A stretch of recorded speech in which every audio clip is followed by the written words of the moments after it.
Going for boost over. Well, I think going for boost if you're a boost merchant, like someone like AJ or someone, you go for boost.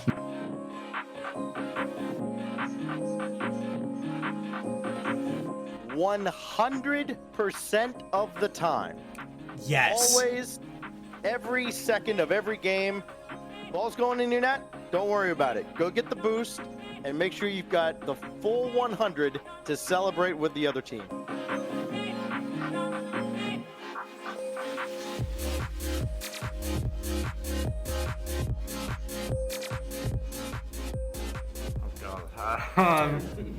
Never. Yeah, never. Always go for ball. Yes. Number one rule of Rocket League.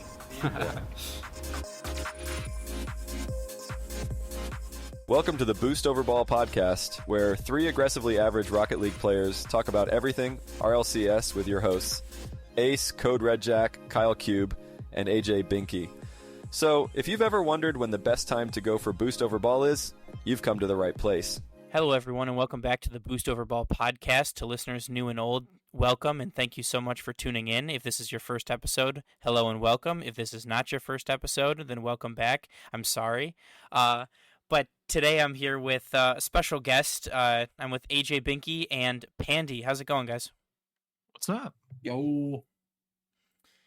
Pandy is filling in for Ace this week, and he's a demon in his own right, and a Rumble demon. But how's the Rumble been treating you? Honestly, terrible. I mean, it's been rough, but that's kind of the life that Rumble mains get to live. It's exciting. You're top 10 right now, aren't you? No. Oh, you were 10 last time I saw you. I have been, but I'm comfortably top 20. Gotcha. Okay. Well, on that note, welcome to the podcast, and get ready to hear some scrubs not in Rumble, talk to you about the world of Rocket League. So today we will be talking about Gamers8, explaining the format, making some predictions, as well as talking about some of the roster changes and rumors that we've heard through some friends in the scene, through just through the grapevine, things like that. But I figure we will start out with Gamers8. Tournament happening this weekend in Riyadh, Saudi Arabia, and we will start out with the group stage. Each group is split up into 6 teams, with 2 teams getting a bye out of the first round, 4 groups of 6, and in the group stages, it is a best of 5 double elimination. And games 1, 3, and 5 are 3v3 game modes. And game 2, the loser of game 1 picks between a 1v1 or a 2v2. And in game 4, the game mode that wasn't picked in game 2. So, for example, if in game 2 they decided on a 1v1, game 4 would be a 2v2. So it's a 1, 2s, and 3s game mode that will benefit certain teams, and we'll talk about that more here in a little bit. And once we move on to the playoffs, it is single elimination. Those are best of 7 games, with games 1, 3, 5, and 7 being 3v3. Games 2 and 4 staying the same, so the loser picks for game 2, and then game 4 is either of the other one that hasn't been picked. And game 6, if necessary, the loser of game 5 picks between a 1v1 or a 2v2. So a lot of opportunities for upset here, a lot of different game modes, a lot of different things that we would normally see. What do you guys think about this format, and do you think it's a positive or negative for the scene? I think it's a really fun twist on format. the scene. I mean, it's awesome. It puts a really fun twist on kind of a perspective we don't get to see a lot in the professional scene, especially like being 1s and 2s in between those 3s games. So, I mean, it's kind of throws a twist into the game too, because I mean, you have a lot of players that are really very special in the 1s game too. I mean, you got Nupo, new to Falcons. We'll talk about that soon. I mean, you got Zen on Vitality already adding to that team that's already a powerhouse. I mean, it's going to be, you're going to see teams that may not shine as much in 3s because of this format. You may see them shine in different aspects of the game. Yeah, for sure. AJ, what do you think? Yeah, I'd say I love the format. It seems it keeps everything super fresh, and I love that. And like Pandy was saying, it like kind of shines a light on some of the teams that aren't as good in 3s, and like I feel like that's how version 1 won the qualifier, was because of having Daniel in beast mode, basically, like best 2v2 team in the world, and Daniel being one of the best 1v1ers in the world. So that helped. And like even afterwards was like, yeah, I was basically just along for the ride for this. Like, it was fantastic. Yeah. So with that being said, I will give a quick rundown of the teams that were either invited or qualified. We have FaZe Clan, Furia, Gen G Mobile 1, Carmine Corp, Team Liquid, Team BDS, Ninjas in Pajamas, Team Secret, Ground Zero, Pioneers, Rule 1, Team Falcons, Elevate, Gaming Gladiators, Limitless, Twisted Minds, Version 1, Koi, G2 Esports, Optic Gaming, Team Vitality, Monkeys, Oxygen, and SUH. So, with that being said, we've talked about the format. We've talked about the teams that are going to be at the event. We've talked about how we think that this type of event is good for the scene, good for the community. It's definitely a good viewing experience. Do you think this format plays into anybody's hands specifically? I know, Panda, you talked a little bit about Zen and Nuepo, and AJ, you talked about Beast Mode and Daniel. Any other teams that stick out to you in this format? And do you think that this potentially could be a harder format for some teams that are more like traditionally 3v3, like a G2, for example? I mean, I definitely think, you're going to have First Killer of FaZe Clan. Vatira of Carmine Corp. You can look at basically any team and identify either one or at least one player that is very strong, at least from the EU and NA teams. I think in this case, the teams that don't have a shining star that kind of lives for ones and twos may struggle more. So, obviously you're going to have kind of your secondary regions like SSA or APAC may struggle a little bit more in this one, especially because there aren't a lot of players from those regions that are like top 10 and twos or ones notably. But still, that could also kind of identify a weakness of kind of throwing a wrench into the works of if a team is really working with threes and players aren't feeling ones or twos that day, that could be a way that these teams that you wouldn't expect to be super successful in this tournament kind of work their way into those upper echelons. Okay. And then, we saw him storm onto the one stage, someone like Rawas from Rule 1.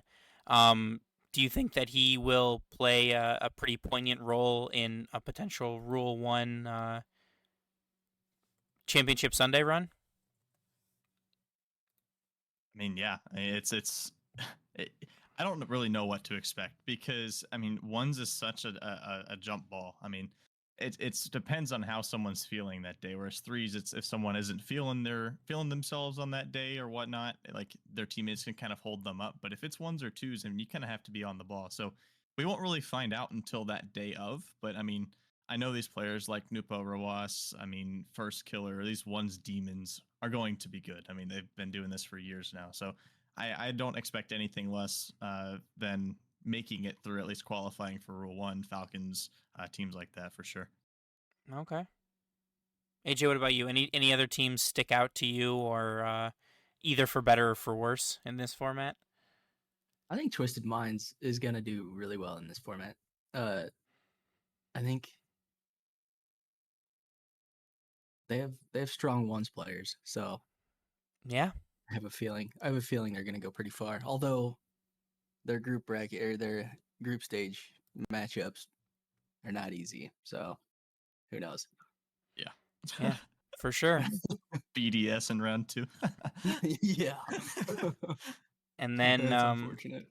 I feel like we have to at least give a little bit of airtime to Furia, the defending Gamers8 champs, with Card and Yan returning from that. Yan is the reigning Gamers8 MVP after his multiple 1v1 games to bring the series back to Game 7 last year, and against Falcons, I believe, actually.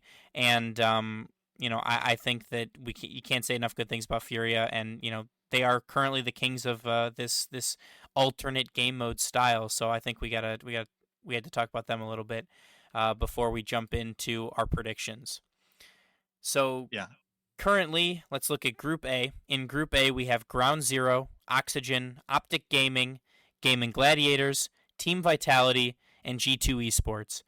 With that being said, I figure we will go through each group and predict the 2 teams that we think are going to qualify out of this group, and we'll just kind of have our conversation, based on that.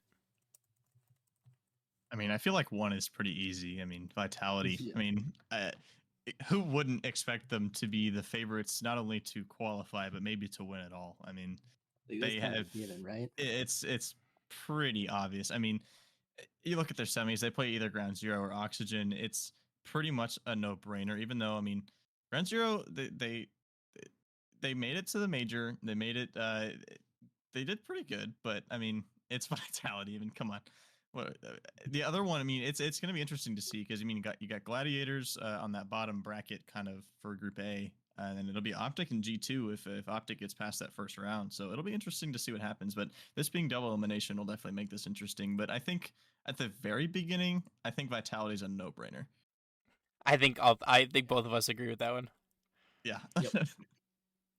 As Zen continues to try and speed run RLCS in one split.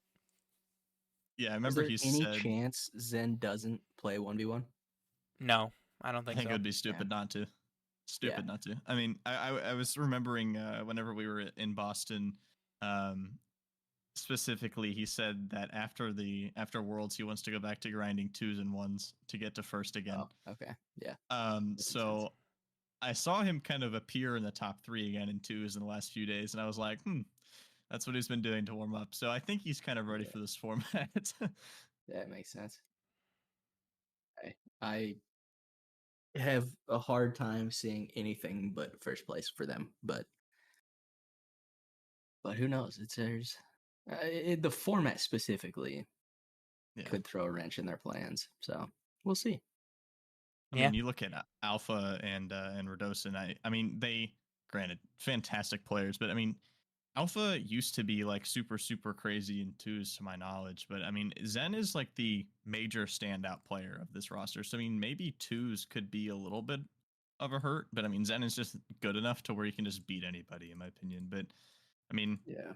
we talk about Vitality, but I mean, there still is another team that has to qualify. I would agree. Zen lost a 1v1 in the qualifier, didn't he? I think so. I think just one. That's what I thought. I can't remember who it was, though. God. Also, who was the team that played Cosmic? Was that G2? I think so. Was it? Okay. That's interesting. I want to know how that plays out for them. He's not on their roster right now. I think he was only allowed to play in qualifiers. Oh, I thought he was allowed to play in this, too. I don't think so. He's not like you have to. If you were gonna play someone like that, you'd have to submit them on your roster, and that is currently not the case. So as far as I know, it's going to be Atomic playing the 1v1s. Well, I mean, Atomic's still pretty good. I'd still feel pretty comfortable with Atomic, but I mean, Yeah. in this case, you have to play against AJ in 1s. If Yeah. G2 happens to play Optic in that upper bracket semi, and that's not easy either. With how Optic's been playing, I'd be scared for G2, but at the same time, I mean, G2's just a powerhouse.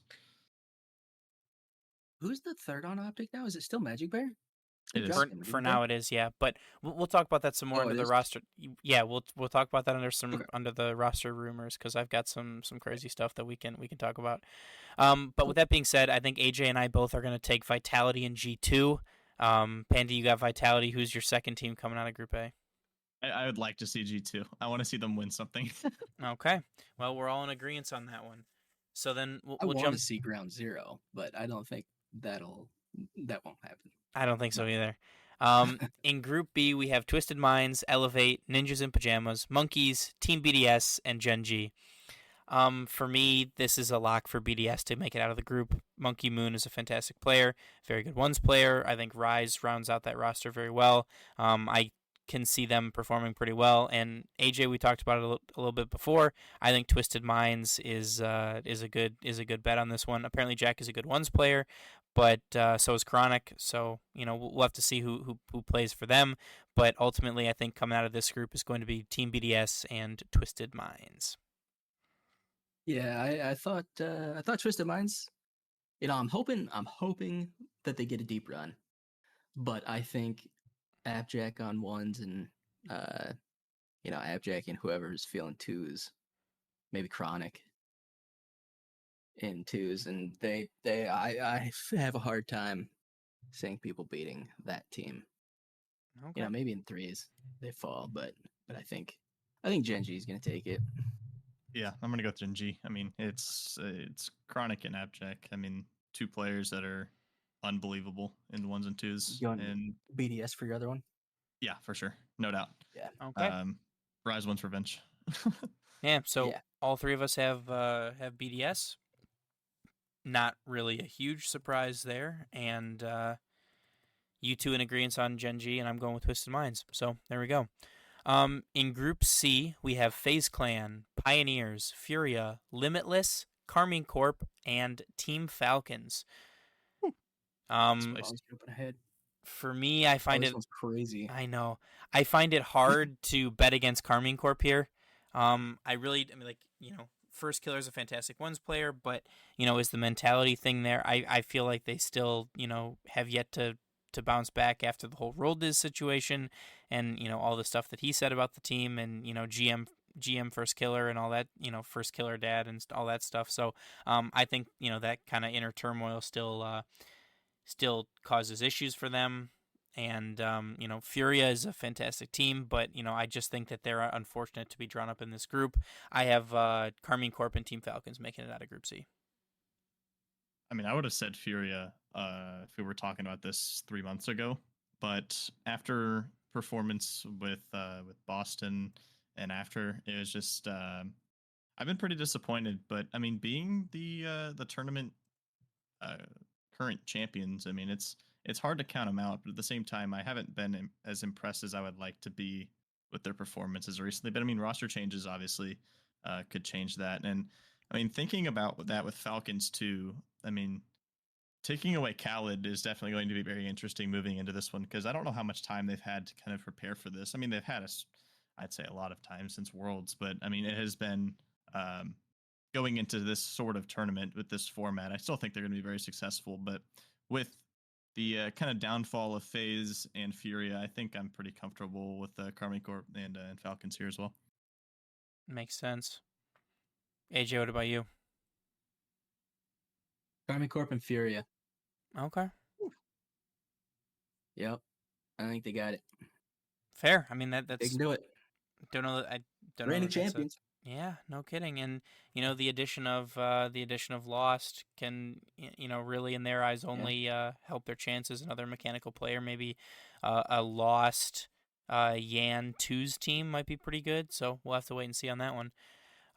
But last but not least, Group D, we have Version 1, SA, Team Secret, Koi, Team Liquid, and Rule 1. For me, it may be a little bit of something different, but I'm going Version 1. I think that they have one of the best 2 teams in the world in Beast Mode and Daniel. I think that Daniel's still a great 1v1 player, so I think they have a pretty good chance there. And even if Kam is along just for the ride, he's a fantastic third for those 2, and so I think that they'll be able to get it done. And still, maybe the ongoing joke, not really a dark horse anymore, but I really like Team Liquid. I think that the fact that all 3 of them are mechanical, I really like their playstyle in 3s. I think that will translate quite well to 2s and 1s, with all 3 of them being pretty mechanical, and all of them being able to play, in the 2s or the 1s. It kind of makes it hard for teams to game plan against them. So coming out of Group D, I got Version 1 and Team Liquid. I think we pretty much know what AJ is going to choose here. It starts with a V and ends with 1. Yeah. The day that AJ doesn't pick Version 1 is the day I quit Rumble. But I'm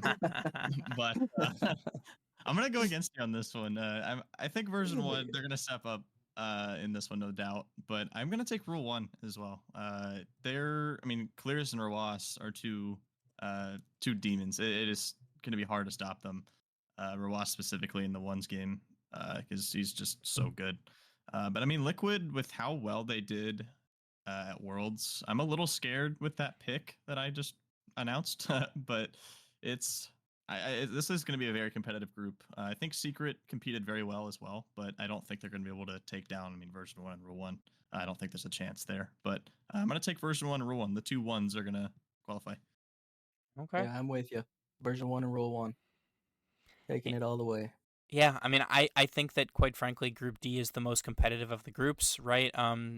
Koi certainly looked really good in their qualifying run. I think Version 1, Team Liquid, and Rule 1 are 3 teams that could certainly make, a playoff run, as opposed to, some of the other groups. I mean, I think C and D are probably two of the harder ones, but with that being said, all three of us have Version 1. Pandy, you and AJ both have Rule 1, and I have Liquid. So I guess we'll have to wait and see on that one. But I'm excited for this tournament to get underway. But without further ado, we're going to jump into some roster rumors and roster transfers that have been confirmed. I'll start out with the ones that have been confirmed. First of all, starting in MENA, we have Team Falcons picking up Nuepo and dropping Okhalid. That kind of is a little bit surprising to me. Not that they picked up Nuepo because he's an absolute beast, but that they dropped Okhalid. I think he's a fantastic player, so I'm very intrigued to see what he will do. And the second thing that we have that is confirmed is Amphis from Pioneers will be moving to Power. So, again, another domino falls in OCE, so we'll have to see how those rosters kind of shift about as they, continue to pass talent back and forth. But what do you guys think about Okhalid? I think that's definitely something that everybody in the world is going to be keeping their eyes on, because Khalid, I mean, anyone that's played this game in the last 4 years has seen his name in top 5 on leaderboard. So, I mean, everyone knows Khalid. So it's definitely going to be interesting to see where he ends up. I mean, there's rumors saying he could go to NA, rumors saying he could go, I mean, pretty much anywhere. But, I mean, it's pretty much on the table for anybody. It's going to be very, very interesting to see where he ends up, because, I mean, Khalid just isn't a player. It's kind of like always changing regions, because players tend to do that pretty much every season. Some usually have at least one, but I mean, this is no major or no small thing. I mean, he's on everybody's radar at this point, so it could be a major momentum shifter for LCS. I agree. I hope it is. That'd be awesome. Yeah. Next, Nice. we'll move over to NA, where we have some pretty groundbreaking stuff. Again, these are mostly just rumors and things we have heard through the grapevine and through some sources that we have. But we have Eris from Hey Bro trying out with some top teams like Dignitas, NRG, and more. We have AJ and Garrett G are rumored to have been trying out as a duo under the umbrella of NRG, which is a big one, because we know that Justin announced his decision to leave the team. Sorry, not Justin. Squishy announced his decision to leave the team, which just left Garrett G and Justin. However, it is appearing that that roster will be AJ, Garrett G, and potentially someone like Eris, or another person that they've tried out. I know Daniel has been rumored he's tried out with those two and some other top teams as well. So I'm not sure what's happening there. But what do you guys think about AJ moving over to NRG potentially? I feel like we kind of expected some major movement with how NA has squared up this past season, especially after the spring split. I mean, I expected some movement, but this much news to me. I mean, that is unreal. Knowing that Optic has kind of struggled a little bit, but has still been pretty solid. It's kind of interesting to see that AJ may want out of Optic, especially with the upbringing. I guess the kind of movement of Magic Bear and how good Reddles has been. So it's definitely very interesting, especially Daniel wanting to leave version 1. It's crazy to me. Yeah. I've AJ, heard from big names that version 1 will not be playing RLCS next season. I don't know if I believe that or not, Yeah, but that's what I've heard.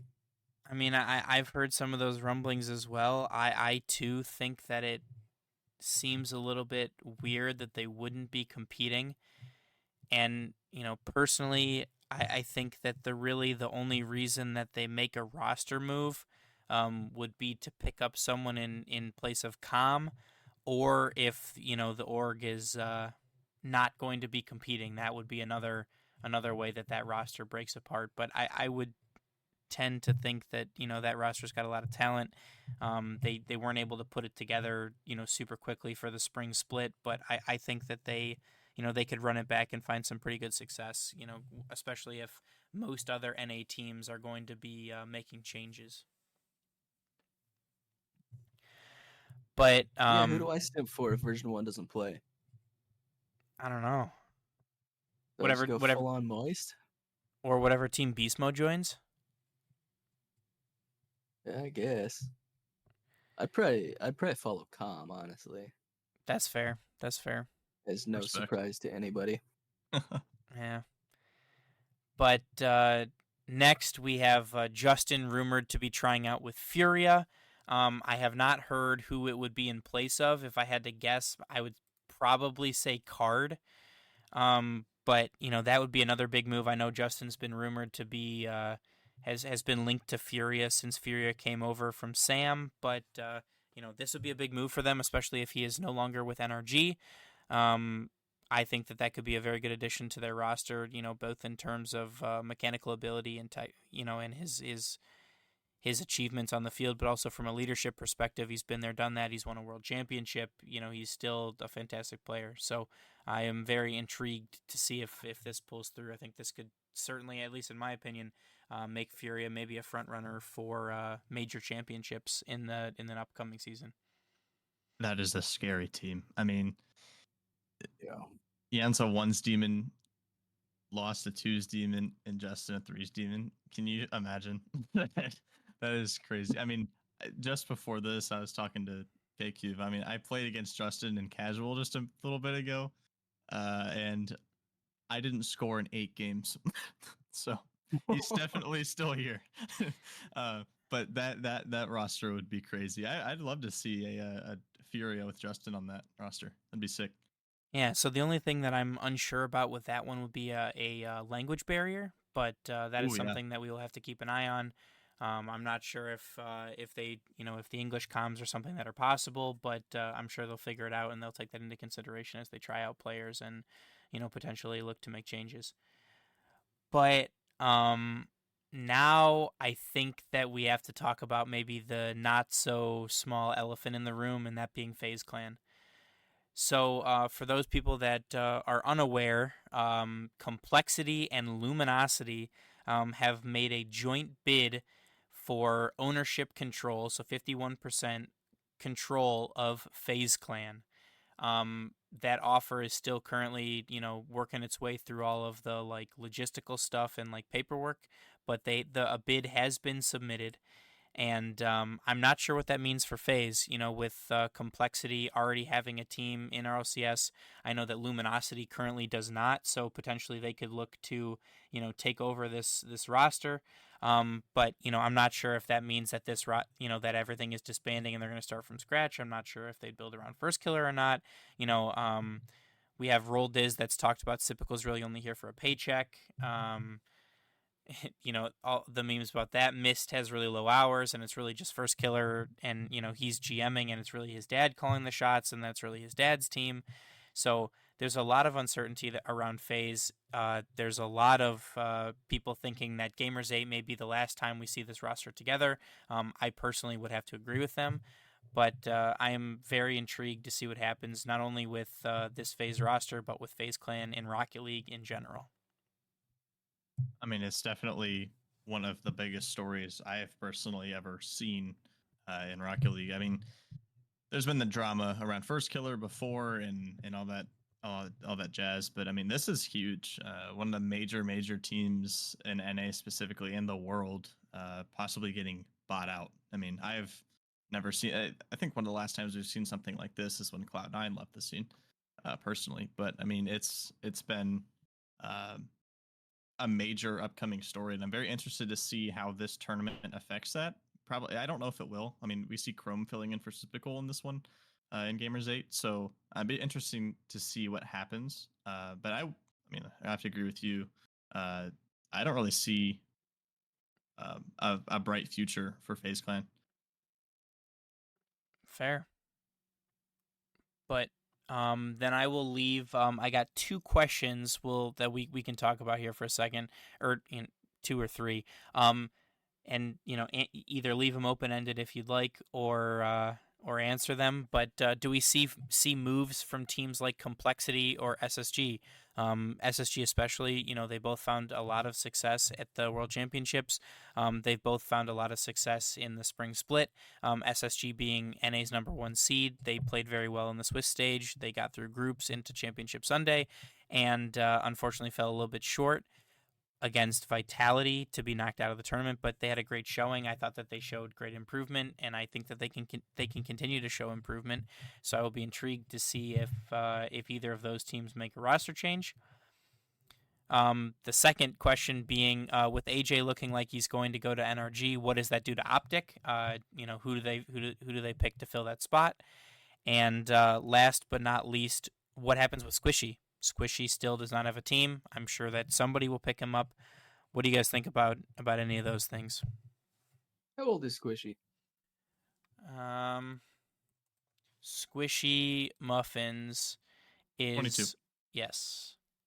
Yeah, damn near retirement age. It's about that time, Squishy. I think one thing that Squishy needs to realize, and I think he's getting to the point of that whatever team he's going to be on, he's not going to be the star of the show anymore. I don't think it's possible, and it's really not smart to build it around that. I mean, that's kind of, he's not going to be like the Zen of Vitality, where he's just kind of like the foundation of the team. Sure, he can be, but he's not going to be that one player that just kind of carries the roster. It's not going to happen. So I don't think he can go into it expecting that, at least at this point. So, Squishy's definitely not out of contention for professional play. He's still a beast, but I think he can't. I don't think he can expect too much at this point in his career, being 22. I would Yeah, agree. I feel like that was like the same role that like Torment had on version 1. Like, Yeah, he wasn't like the mechanical god or anything, but like The defensive was still- masterclass. exactly, he was still a solid player, especially on defense. And I feel like Squishy kind of has the same role here. Yeah. So, with that being said, we technically aren't even fully into off season yet with Gamers8 happening this weekend, and we already have enough rumors and confirmed transfers to make an entire section of it for this episode. So I can't imagine what the rest of the off season is going to be like for that. But with that being said, we're going to jump into overtime, where we take questions from our Patreon subscribers and also from you guys on Twitter, or in our Discord. And so, from our Patreon subscriber, Hospitable, what is your worst Rocket League habit? Oh Lord. I I know feel mine. like I feel like I have one that is kind of agreed upon by the majority of the Rocket League community, and it I think y'all can answer that too. It starts with an R and ends in umble. Yeah, I'll just go with Yeah. that. My answer is one word: rumble. I think that's my worst habit.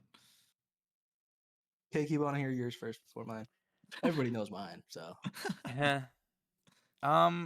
So I would say that mine is probably like one that I'm trying to knock is spamming ball cam before kickoffs. I was really hoping you were gonna say spamming what a save. Yeah, no, that'd be a good one, but I don't So usually. why do you wanna kick that habit? There's been a couple times where I've spammed it one too many times and didn't have ball cam on for kickoff, or had ball cam That's on when fair. I wanted it off for half flips to like go for boost and stuff, to go boost over ball. Yeah, I get that. Because BoostOverball.com. exactly, because always. Every time someone scores on me because I go boost overball, I put in chat BoostOverball.com. Everybody's like, "Is that a real website?" You set up a macro for that. I know. I'm going to. We love that. I'll set it up too. Yeah. Gladly, I'll set that up too. Nice. Okay, but AJ, what about you? Demo chasing. I take after my boy Com. Do you actually want to kick that habit? No. No, I said I wanted to kick mine. Oh, you Yeah. want to? Okay. I wouldn't say it's that bad No, of a I'm not habit. trying to kick it. Everyone else says that it's a bad habit, but honestly, if it works, man. Yeah, everybody I play scrims with thinks it's a terrible habit. Hey, I've scored a shitload of goals because you've demo chased. Oh, a lot of people I have not scored a lot of However. goals because he's demo chased. Well, To be fair, I don't demo chase in your games because your games are way faster than mine. That's fair. I mean, when we play Snow Day, I just see AJ Binky on somebody else's car, pretty much. So Yeah. yeah, Good question though. Yeah, that is a good one. I Yeah, like it that a was. lot. I like it. But with that, Pandy, thank you so much for joining us, and thank you guys so much for listening. Remember to follow us on Twitter, Instagram, join our Discord, rate us wherever you listen to podcasts, as it really helps us out as we continue to grow. Also, check out our YouTube with more videos coming soon, Twitch and TikTok. All of those links and more, including pictures that we've taken at events we've been to, and everything else can be found on our website at www.boostoverball.com. Also, big news, we... the podcast Twitter account is verified now, so that is a thing that happened. Hey. But from us here on the show and the newest verified podcast Twitter account, remember to always choose Boost over Ball.